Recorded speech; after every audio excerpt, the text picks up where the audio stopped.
Perkenalkan, nama saya Ismiati yang akan memandu acara seminar pada kesempatan pagi hari ini. Di seminar kali ini, yaitu bertemakan tentang gerakan literasi membangun masyarakat cerdas dalam era digital. Sebelumnya, saya akan memperkenalkan pemateri kita pada pagi hari ini, yaitu ada saudari Nadifa Nurul Salsabila sebagai pemateri pertama dan ada saudari Nani Krohyani sebagai pemateri kedua. Rangkaian acara yang akan kita lewati pada seminar kali ini, antara lain yang pertama ada pembukaan, yang kedua penyajian materi, yang ketiga sesi tanya jawab, dan yang keempat penutup. Acara yang pertama yaitu pembukaan, marilah kita bersama-sama mengucapkan basmalah. Bismillahirrahmanirrahim. Semoga dengan diawali bacaan basmalah ini, acara seminar pada pagi hari ini berjalan dengan lancar. Amin ya robbal alamin. Baiklah, kita memasuki acara inti, yaitu seminar dengan tema Gerakan Literasi Membangun Masyarakat Cerdas dalam Era Digital, yang akan disampaikan oleh pemateri kita. Pemateri yang pertama, yaitu Saudari Nadifa Nurul Salsabila. Kepadanya dipersilahkan.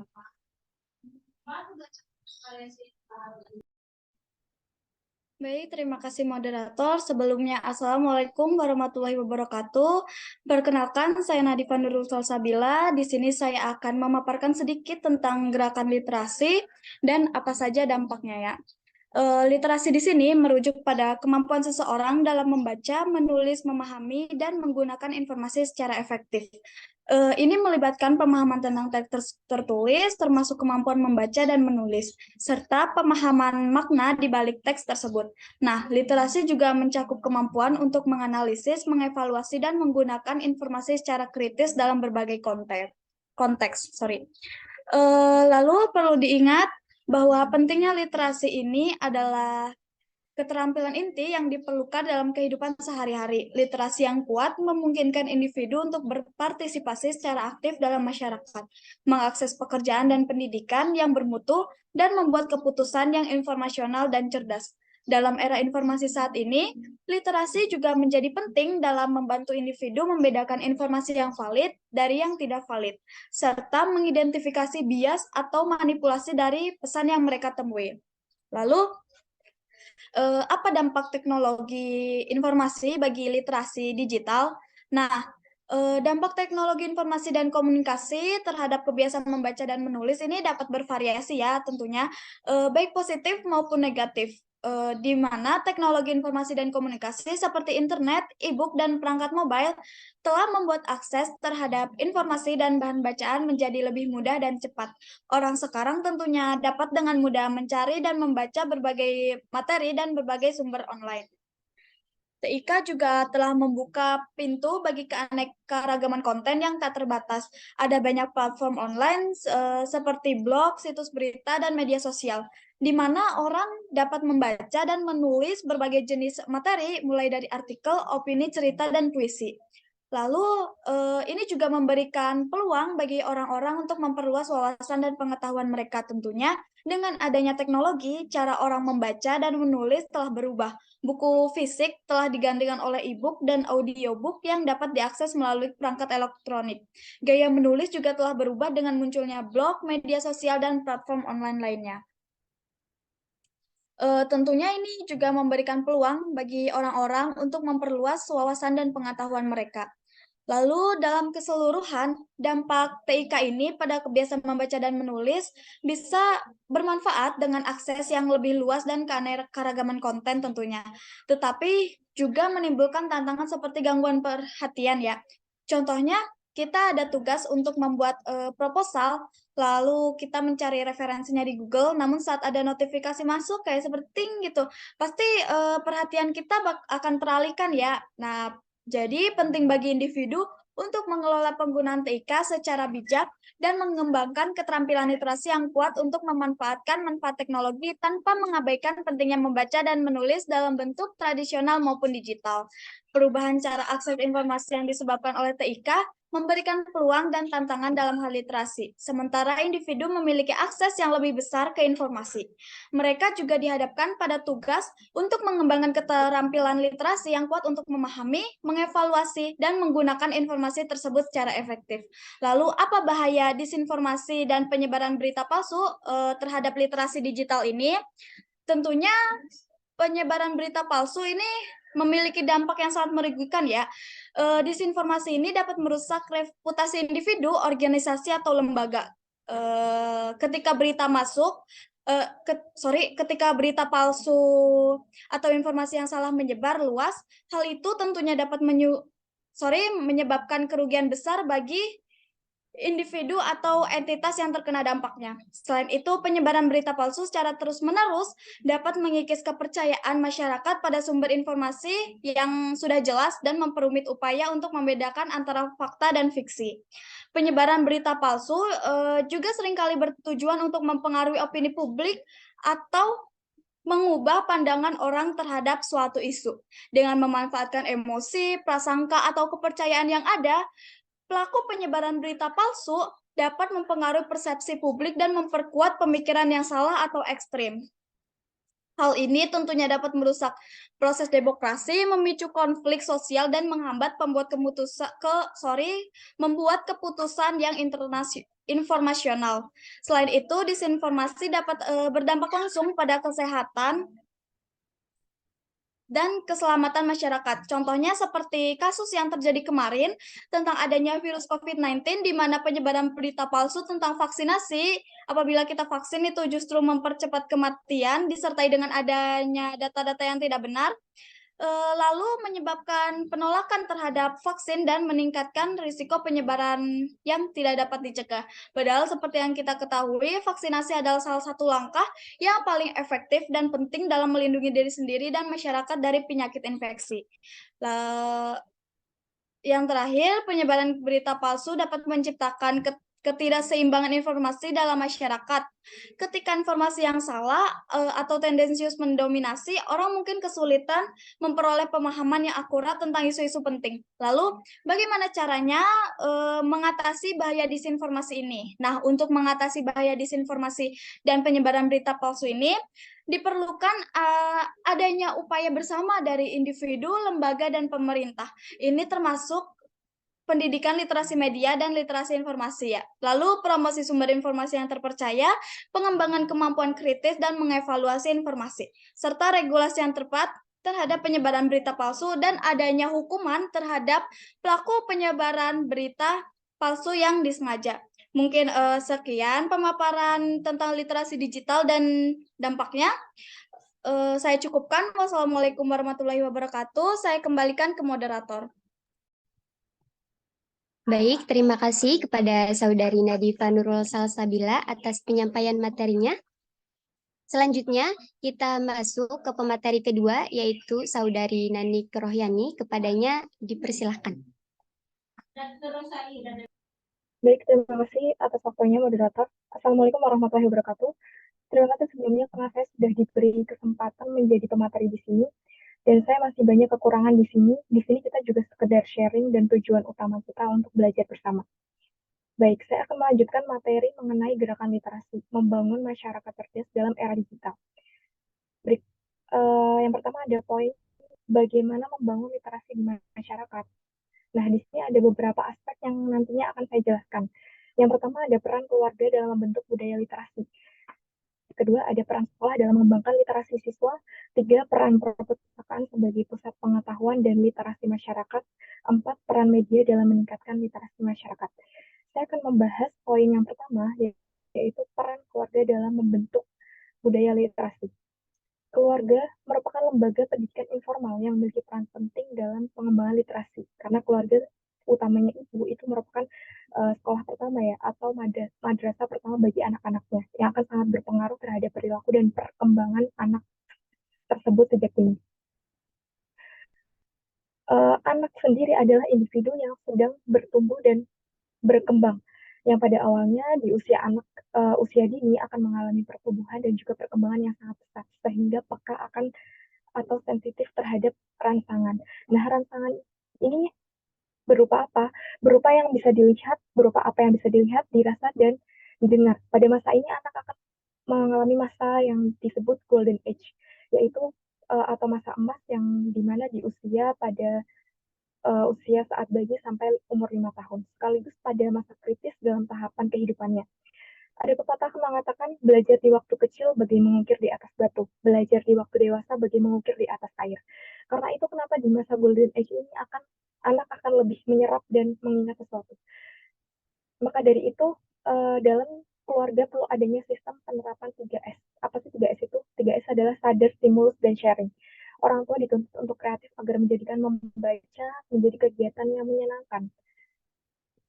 Karena itu akan memberikan contoh langsung dalam kegiatan penting daripada mengajarkan menulis dan membaca. Menstimulasi memberikan efek menyenangkan, sedangkan mengajarkan, apalagi memaksakan, justru akan menghilangkan minat anak untuk melakukan kegiatan literasi. Baik, ada beberapa penerapan yang akan saya jelaskan untuk peran keluarga di dalam literasi ini. Yang pertama, ada orang tua menjadi figur teladan kepada anak untuk menyukai bacaan. Jadi ketika orang tua yang suka membaca, anak akan menirunya karena anak adalah mesin fotokopi terbaik dari orang tua. Nah, diawali bisa dengan membacakan atau mendongeng ketika anak sedang tidur pada malam hari. Dan yang kedua, mengajak anak untuk mengunjungi perpustakaan daerah. Nah, ini penting ketika weekend atau mungkin liburan, bisa bisa anak-anak itu disuruh untuk mengunjungi perpustakaan daerah atau toko buku terdekat atau taman bacaan.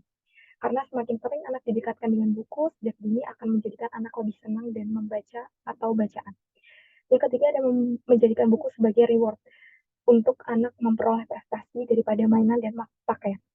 Kemudian, tidak kalah penting adalah kontrol orang tua selalu memberikan buku yang bergizi atau baik kepada anak.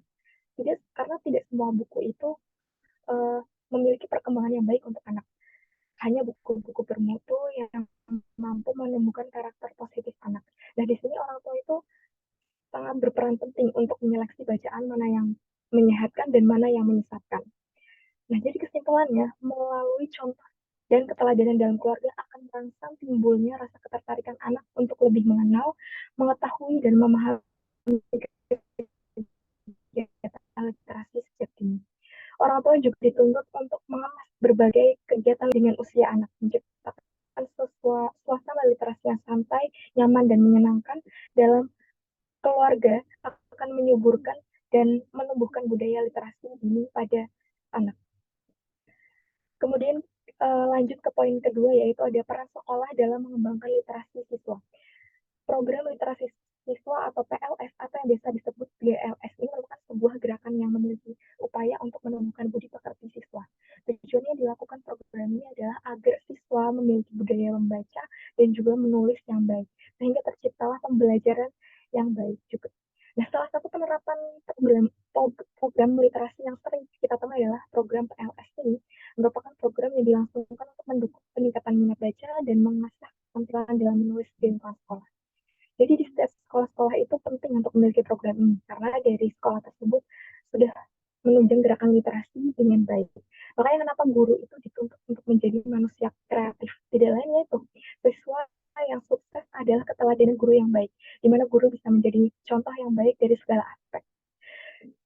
Nah, saya akan menjelaskan beberapa penerapan dari peran sekolah. Yang pertama ada pojok literasi. Pojok literasi atau yang juga sering disebut dengan sudut literasi merupakan suatu program literasi sekolah yang mana dalam program ini sengaja membuat sebuah ruangan yang biasanya terletak di bagian sudut atau pojok ruangan dengan misi dan perlengkapan untuk membaca dan menulis. Nah, biasanya pojok literasi kalau di sekolah saya justru bukan di dalam perpus, melainkan di luar perpus seperti di sebuah tempat terbuka, tapi masih di dalam sekolah. Jadi biasanya diletakkan di pojok lorong gitu, yang biasa siswa-siswi itu lewat. Biasanya pojok literasi juga disediakan meja, kursi, karpet, dan lain sebagainya untuk menarik perhatian siswa. Nah, menurut informasi kebanyakan, pojok literasi itu berada di dalam kelas, di ruangan lain, di aula, atau bahkan di kantin. Jadi kita bisa jajan atau makan sambil membaca. Terus Yang kedua ada membaca buku 15 menit sebelum belajar. Nah, ini biasanya ada tuh di sekolah-sekolah. Seperti saya waktu di SMA, program literasi membaca 15 menit, membaca 15 menit sebelum belajar. Nah, program ini tuh sengaja dibuat agar siswa itu memiliki pemahaman atau sudah membaca materi pembelajaran terlebih dahulu sebelum memulai pembelajaran. Biasanya buku-buku yang dibaca itu kebanyakan buku-buku fiksi dan terserah mau pinjam dari perpus atau mungkin mau bawa sendiri dari rumah, tergantung kebijakan sekolah dalam mengelola program ini. Tujuannya tidak lain yaitu tadi untuk memiliki pemahaman sehingga cepat dan tanggap di dalam proses belajar, mengingat pada waktu pembelajaran itu terkadang kurang dalam pemenuhannya ya, maka siswa akan kehilangan waktu untuk mempelajari pembelajaran. Akan tetapi program membaca 15 menit sebelum belajar ini tidak hanya sekedar untuk memenuhi kebutuhan pelajaran saja, tapi untuk membiasakan siswa untuk mandiri dalam belajar dan juga mencukupi kebutuhan membaca tanpa harus mendapatkan penjelasan dan pengajaran dari guru. Yang ketiga ada mading. Ini sering kita temui atau sering kita dengar, yaitu yang program yang sangat diminati banyak siswa sejak dahulu. Ya. Program ini tuh seperti ada program yang membuat karya-karya yang dari siswa lalu ditempelkan di mading. Program ini merupakan program di mana sekumpulan siswa yang tergabung dalam komunitas atau kelompok secara aktif mempublikasikan mading di beberapa titik ruangan di sekolah. Yang mana mading itu yang dibuat secara dirancang atau ditata sedemikian rupa yang dapat menyajikan informasi yang menarik perhatian pembaca atau siswa yang lewat. Gitu. Ada duta literasi sekolah. Duta literasi sekolah itu apa sih? Merupakan program yang digelar sekolah dengan cara memilih perwakilan siswa yang sudah diseleksi. Tujuannya buat apa? Ya tujuannya untuk mengetahui siapa saja yang memiliki minat baca tinggi dan paling produktif dalam menulis. Nah, tentu ada berbagai pertimbangan dalam pemilihan duta literasi ini. Nah, biasanya siapa yang terpilih adalah yang terbaik dalam kualifikasinya. Pemilihannya itu bertujuan untuk mendorong siswa lain untuk ikut meniru kebiasaan literasi dari sang duta, yakni membaca buku, berkunjung ke perpustakaan, menulis, dan sebagainya. Lalu ada lomba menulis. Salah satu program yang sering dilakukan adalah berbagai ajang lomba yang berhubungan dengan literasi. Salah satunya lomba menulis. Lomba menulis ini biasanya ada menulis esai, cerpen, puisi, dan lain sebagainya. Yang mana akan dipilih siapa pemenangnya agar memotivasi siswa lainnya agar dapat mengasah keterampilan literasi. Kemudian ada kunjungan rutin ke perpustakaan. Nah, program literasi sekolah ini juga mengajak siswa untuk melakukan kunjungan rutin ke perpustakaan. Tujuannya buat apa sih? Ya buat agar siswa mau berkunjung ke perpustakaan secara rutin untuk membaca buku dan menghabiskan waktu. Tidak hanya itu, tidak hanya membaca, kegiatan yang biasa dilakukan di perpustakaan juga beragam, mulai dari mengerjakan tugas, kelompok, belajar kelompok, dan lain sebagainya. Lalu yang terakhir ada resume bacaan di koran. Program ini mungkin jarang ditemui di sekolah, tapi di beberapa sekolah mungkin ada, di mana program ini adalah melakukan resume yang bertujuan untuk berlangsungnya program ini agar siswa memiliki kemampuan melakukan resume dari koran. Kemudian ada poin ketiga tentang peran perpustakaan sebagai pusat pengetahuan dan literasi masyarakat. Di beberapa daerah, bahkan semua daerah di Indonesia mungkin sudah menciptakan sebuah perpustakaan pusat atau perpustakaan daerah. Seperti di daerah saya di Kebumen, walaupun daerah terpencil di Jawa Tengah, tapi dalam pengelolaan minat baca masyarakat itu sangat pesat. Di Kebumen itu ada perpustakaan daerah atau yang disebut perpusdam. Itu cukup terkenal dan memiliki banyak koleksi. Saya akan menjelaskan beberapa penerapan yang bisa dilakukan di perpustakaan. Yang pertama adalah pusling.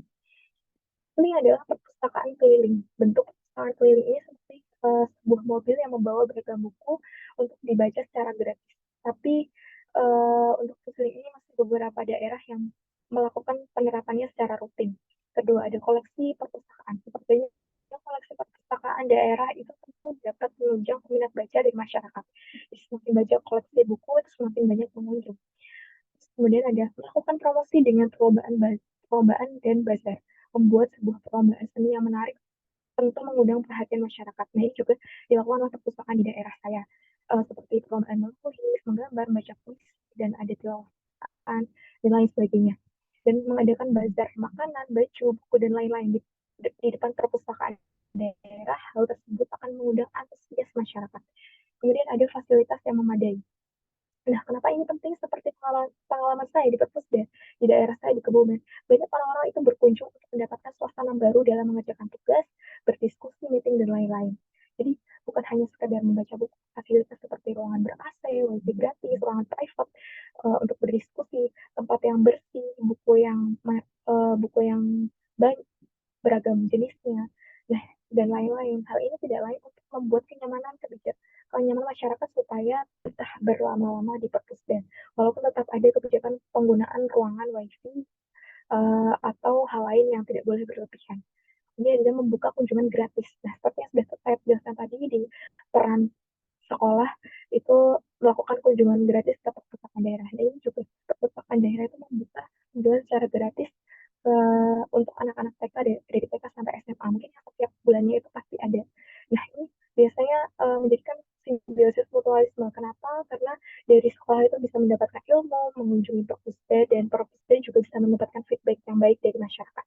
Baik, kita lanjut ke poin yang terakhir ya, peran media dalam meningkatkan literasi masyarakat. Ini adalah salah satu poin penting dalam menunjang literasi digital, karena memang di era globalisasi ini sudah semakin canggih teknologinya, dari mulai kita bisa membaca novel lewat e-book, membaca berita secara online, ada lagi membaca beragam cerita fiksi lewat platform-platform online, dan media belajar secara online yang juga banyak.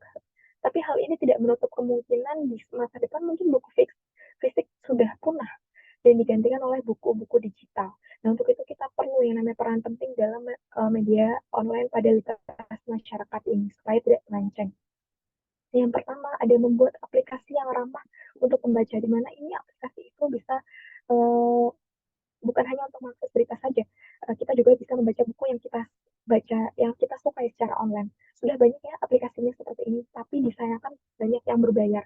Nah, makanya diharapkan suatu saat nanti pemerintah bisa membuat aplikasi yang ramah untuk dibaca dan secara gratis.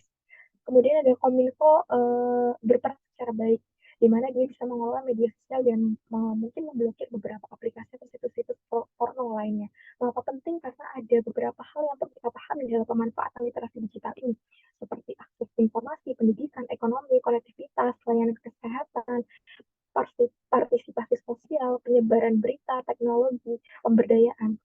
Nah, tidak hanya melek pada media massa, masyarakat juga diharapkan melek dengan adanya pesan di berbagai media massa dalam konteks komunikasi massa. Literasi media juga dapat diartikan sebagai pemahaman sumber teknologi komunikasi kode yang digunakan, pesan yang dihasilkan, seleksi interpretasi dan dampak dari pesan tersebut. Ya, kita berada di poin yang terakhir, ya, kita berada di poin yang terakhir atau bagian akhir dari presentasi ini, yaitu dari gerakan literasi dalam era digital merupakan upaya untuk meningkatkan pemahaman dan keterampilan literasi di tengah perkembangan teknologi informasi dan komunikasi yang saat ini. Nah, dalam konteks ini tuh terdapat beberapa cara untuk mendukung gerakan literasi dalam era digital. Yang pertama ada pemanfaatan teknologi untuk meningkatkan literasi.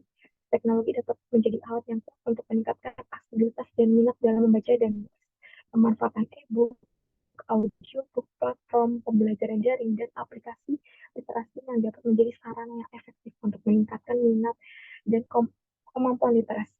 Dengan menggunakan teknologi ini, seseorang bisa dengan mudah mengakses berbagai jenis bahan bacaan, mendengarkan buku audio, atau mengikuti kursus online yang terkait dengan literasi. Kedua, ada membangun budaya membaca di era digital. Nah, dalam era digital ini, di mana distraksi dan konten yang cepat tersebar luas, penting membangun budaya membaca yang kuat. Ini dapat dilakukan melalui kampanye literasi melibatkan berbagai pihak, seperti pemerintah, lembaga pendidikan, perpustakaan, dan komunitas lain. Nah, kampanye ini dapat mencakup seperti kegiatan festival buku, klub buku, atau program literasi di sekolah yang mendorong minat baca dan meningkatkan kebiasaan membaca. Yang ketiga adalah mengajarkan media dan kritis di era informasi yang kompleks ini. Dan yang keempat ada kolaborasi antar stakeholder untuk memperkuat gerakan literasi. Gerakan literasi dalam era digital akan lebih efektif juga melibatkan kolaborasi antara berbagai pemangku kepentingan, pemerintah,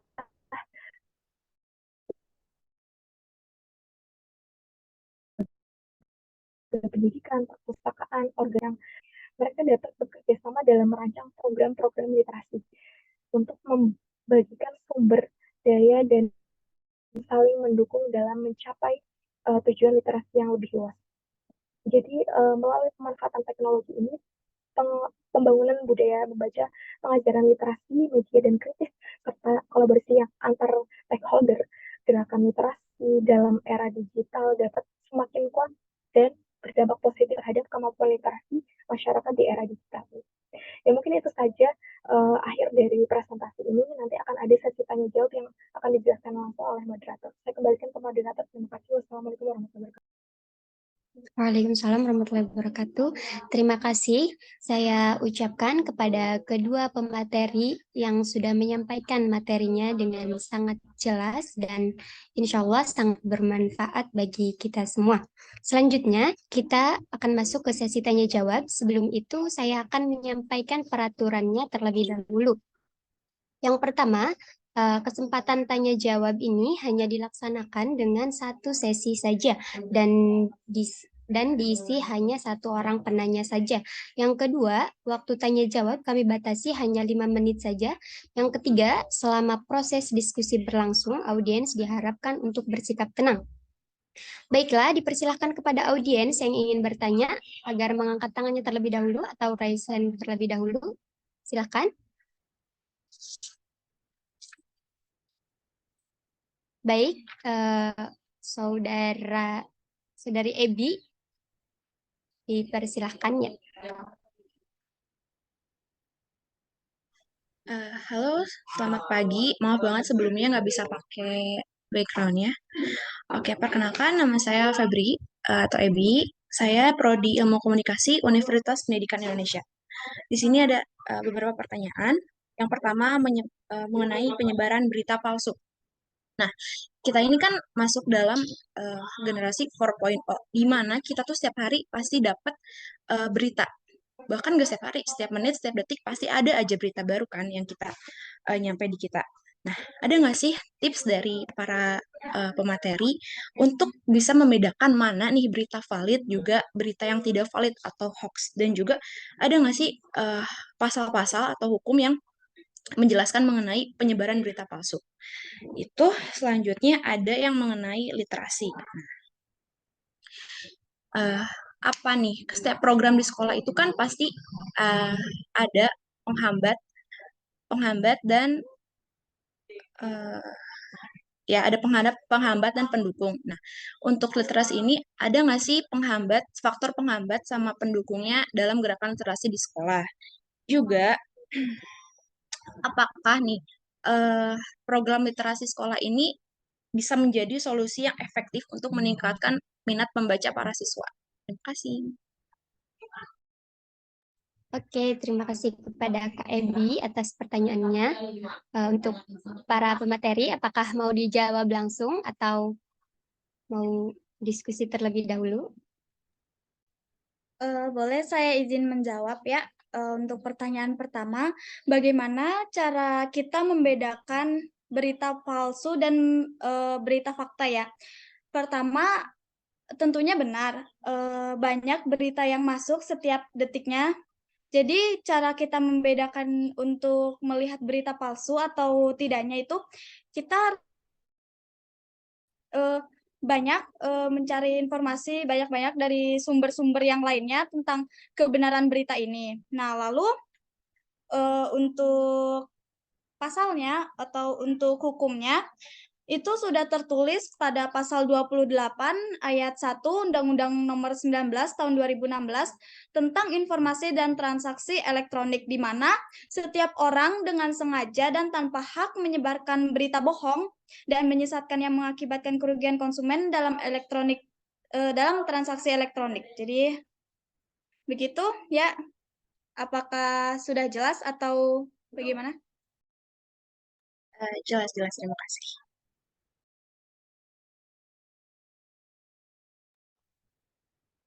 Maaf, saya izin menjawab yang pertanyaan yang kedua ya. Di sini kan tadi ditanyakan apakah ada kesulitan dari peran peran dari sekolah untuk menyebarkan literasi ke siswa.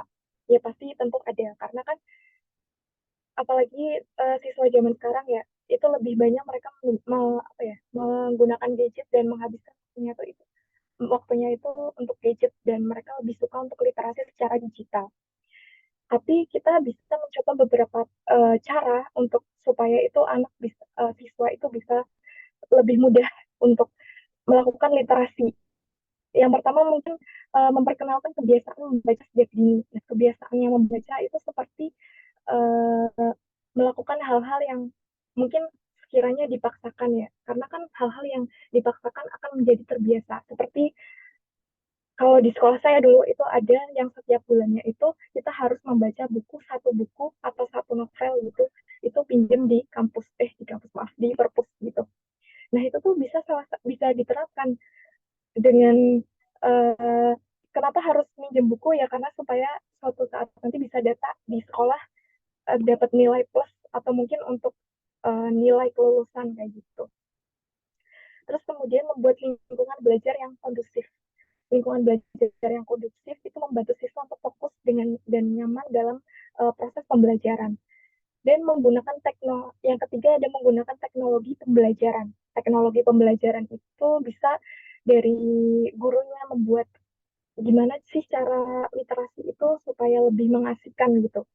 Nah, itu peran guru itu juga penting. Makanya guru itu bisa dituntut untuk kreatif dalam kegiatan pembelajaran ini. Kemudian ada mendorong diskusi dan refleksi. Pemahaman yang lebih tentang yang mereka baca. Kayak orang tua dan pendidik itu mengajak siswa berdiskusi tentang buku atau artikel yang mereka baca gitu. Terus merumuskan beberapa opini mereka sendiri. Nah, itu mungkin dari saya. Apakah sudah jelas? Jelas-jelas. Terima kasih.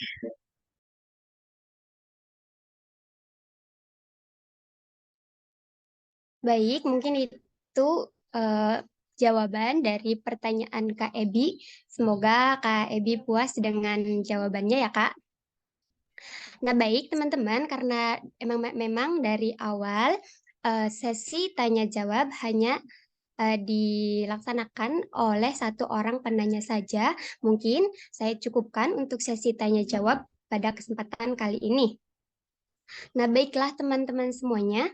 Alhamdulillah rangkaian sesi diskusi pada hari ini sudah terlaksana dengan baik.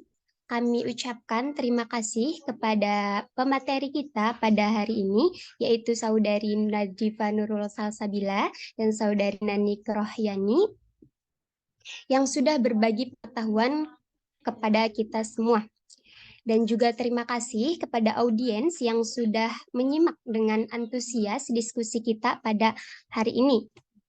Akhirnya saya Ismiati pamit undur diri. Terima kasih atas perhatiannya. Mungkin kita selesai pada seminar kali ini. Assalamualaikum warahmatullahi wabarakatuh. Waalaikumsalam warahmatullahi wabarakatuh. Terima kasih. Boleh nanya lagi nggak satu pertanyaan? Ya, mau nanya. Boleh, sok Mohon. nanya. Ya sudah. Boleh nanya. Silakan. Mau nanya ya. Boleh, ini benar boleh. Boleh.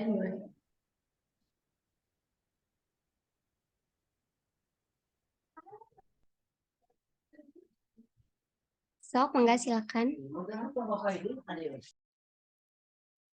Bagaimana cara meningkatkan literasi untuk kecintaan terhadap nilai-nilai kebudayaan daerah?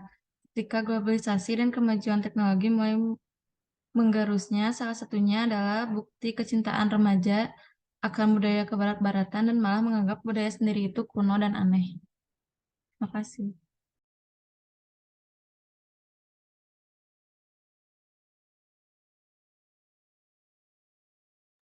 Mohon maaf, Kak Cantika, boleh diulangi lagi?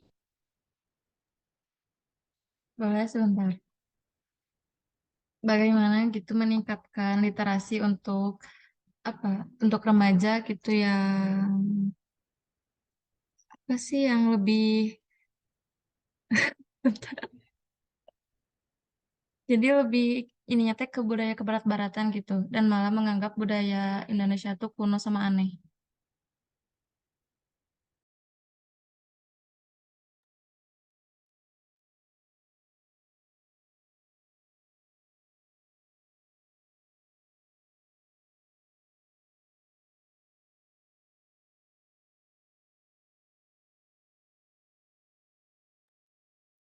Kepada audiens juga boleh untuk bantu menjawab ya. Kalau mau ada yang mau jawab, silahkan.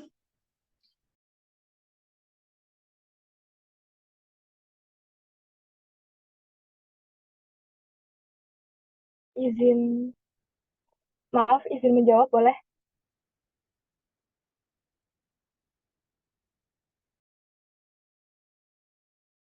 Iya, boleh, silahkan. Kan dari pertanyaan tadi lebih ke remaja sekarang tuh lebih mencintai produk yang kebarat-baratan atau mereka lebih cenderung untuk menyukai hal-hal tentang uh, efek dari globalisasi ini. Memang susah ya untuk mengatasi dampak negatif dari globalisasi ini. Cuman mungkin kita bisa melakukan beberapa cara seperti meningkatkan potensi dalam negeri yang dimana kita mungkin dari pemerintah memberikan budaya-budaya di dalam negeri dengan cara menyebarluaskan budaya lewat digital seperti itu. Akhir Kemudian mencintai produk dalam negeri dalam artian mungkin bisa menggunakan produk-produk yang dalam negeri kita ya. Kemudian cerdas dalam memilah budaya asing. Jadi susahnya itu untuk melakukan dampak dalam mengatasi dampak negatif ini itu adalah kita susah untuk memilah budaya asing gitu. Memilah mana yang negatif, mana yang tidak. Cuman kita bisa menerapkan yang namanya nilai-nilai Pancasila dengan menyingkirkan budaya yang tidak sesuai dengan nilai-nilai Pancasila dan mengutamakan yang namanya sektor ekonomi. Nah, mungkin itu saja dari saya. Atau mungkin ada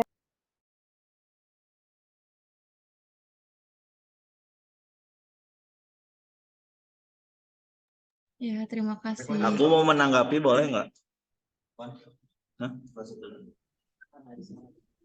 Iya, sok. Boleh. Kan tadi katanya menyebarkan lewat media digital soal budaya ya.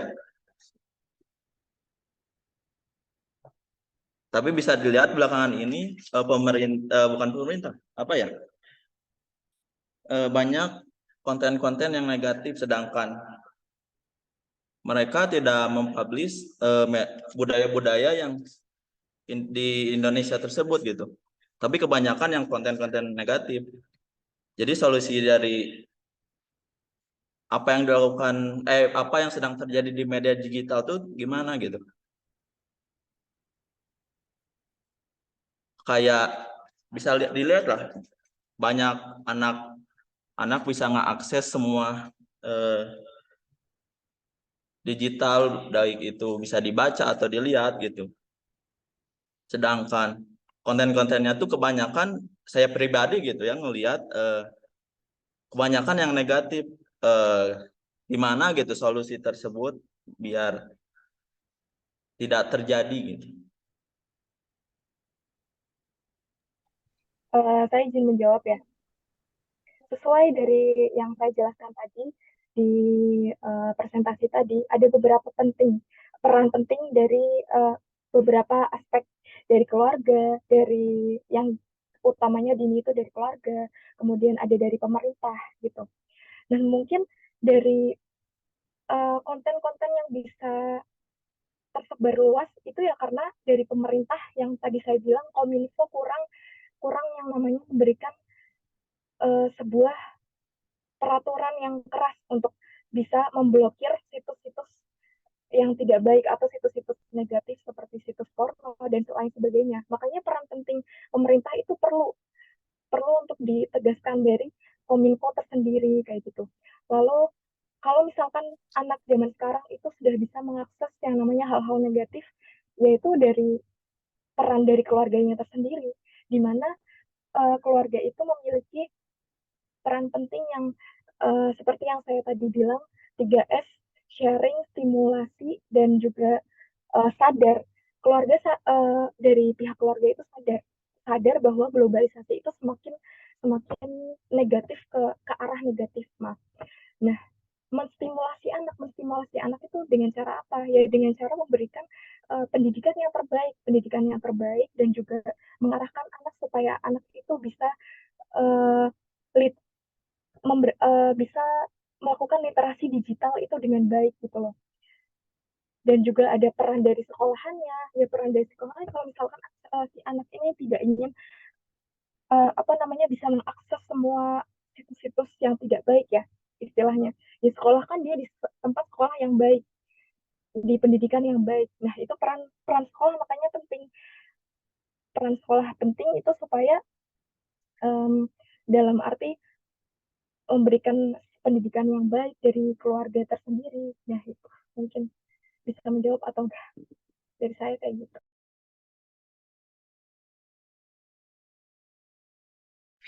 Mau menambahkan? Izin menambahkan ya, dari Kananik tadi benar. Karena menurut aku ya, kalau masalah remaja yang mengikuti ke arah kebarat-baratan itu masalah individu atau internal. Di mana nih, udah mau upaya segimanapun mendidik anak dalam lingkungan keluarga maupun sekolah, rasanya kayak percuma kalau pemerintahnya tidak tidak ketat untuk menjaga web. Jadi dalam mengaksesnya tuh nggak ketat. Jadi gimana pun kita mau ngedidik dari kecil sampai besar sekalipun, kalau pemerintahnya nggak aksesnya itu terbuka siapa aja bisa lihat, itu rasanya kayak percuma. Jadi untuk masalah remaja yang ke barat-baratan menjadi masalah di Indonesia juga. Karena ya itu pemerintahnya pun kurang kuat untuk menjaga akses keamanan dalam mengakses web gitu. Terima kasih. Bentar. eh Mungkin ya salah satu caranya itu di diri kita sendiri. Gitu. Apakah kita mau menerapkan budaya-budaya kita, melestarikannya, atau memang mau mengikuti budaya luar? Gitu. Terima kasih. Oke, bagaimana Kak Dava Lutfi? Apakah sudah puas dengan jawabannya? Itu mah bukan pertanyaan saya, sorry.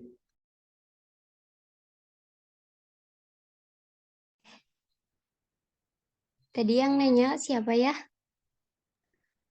Cantika. Cantika. Oh iya, apakah puas dengan jawabannya Kak Cantika?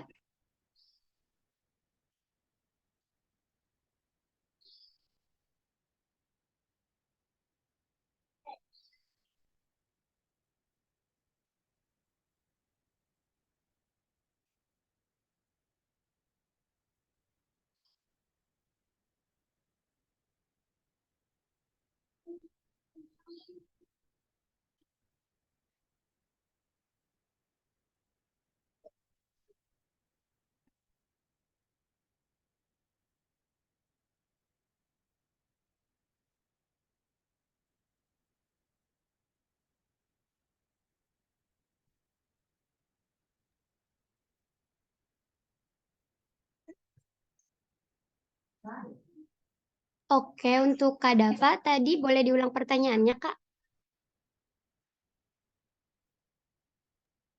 Maaf, sorry tadi Dava kayaknya cuma menimpali jawaban aku aja. Jadi kayak menegaskan dari jawaban aku kayak gitu. Oh, oke baik. Ya, Maaf. begitu. Tadi sih kalau misalkan yang kata Kak Dava, kalau menurut saya sih itu lebih ke pengawasan orang tua. Soalnya kan tadi soal anak-anak ya yang bisa mengakses apa aja kan, link apa aja. Jadi lebih ke pengawasan orang tua. Soalnya kan kalau anak-anak tuh maksudnya masih kayak belum ngerti lah ya. Kecuali kalau anaknya tuh udah remaja gitu, belasan tahun lah. Yaitu lebih ke diri sendiri juga gitu. Kayak misalkan kita 17 ke atas gitu, adalah situs-situs yang emang nggak bisa kita buka tapi aksesnya mudah gitu ya. Itu mah lebih ke kesadaran diri sendiri gitu. Ya tadi juga udah disebut ya sama Kak Ebi, sharing yang soal apa dari pemerintahnya juga kayak gimana. Jadi yang nggak akan ngaruh gitu kan kalau emang diri sendirinya juga ya apa ya maksudnya tidak bisa memilah lah gitu. Gitu sih. Jadi kalau untuk anak-anak menurut saya lebih ke pengawasan orang tua.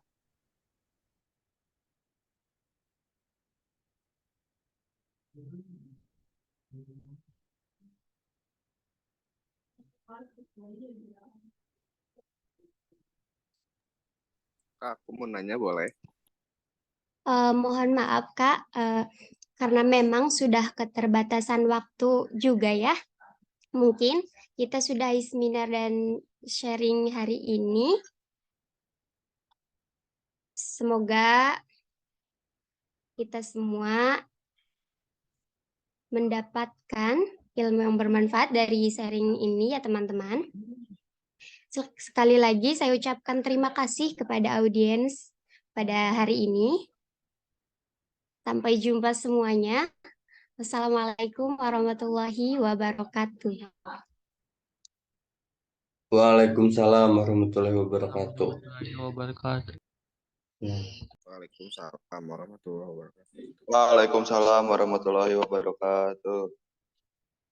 Waalaikumsalam.